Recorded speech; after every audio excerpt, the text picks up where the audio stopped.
Bonjour et bienvenue à cette séquence dédiée à la formation à l'habilitation électrique. Aujourd'hui, je vous propose de mieux comprendre et de vous aider à mettre en œuvre tous les moyens pour répondre aux obligations de l'habilitation électrique. Avant toute chose, il est important de bien comprendre ce qu'est l'habilitation électrique. L'habilitation électrique est la reconnaissance de l'employeur de la capacité d'une personne à accomplir en toute sécurité les opérations confiées sur une installation présentant un risque électrique.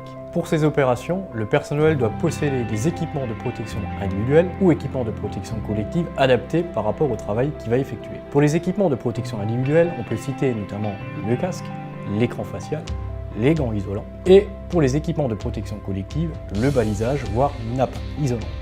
Comment définit-on le risque électrique? Le risque électrique est défini selon deux types de locaux. Local, basse tension, c'est-à-dire toute installation inférieure à 1000 volts. On considère ce local comme un local à risque électrique à partir du moment où on accède à l'aide du doigt à des pièces nues sous tension. En haute tension, tout appareillage qui n'est pas protégé par pénétration d'un outil est considéré également comme un local à risque électrique. Qui sont concernés par ces opérations? Pour les opérations d'ordre électrique, nous avons l'équipe de maintenance qui effectue du dépannage et d'entretien général sur les installations. Pour les opérations dites élémentaires, nous avons par exemple le personnel polyvalent qui peut intervenir dans le secteur tertiaire principalement, hôpital, école, maison de retraite. Pour les opérations d'ordre non électrique, nous avons tous les métiers qui ne concernent pas l'électricité générale, mais qui peut accéder dans un environnement à risque électrique, notamment le peintre en bâtiment, le maçon, le carreleur, et tout ce qui concerne la surveillance d'un travail dans un environnement à risque.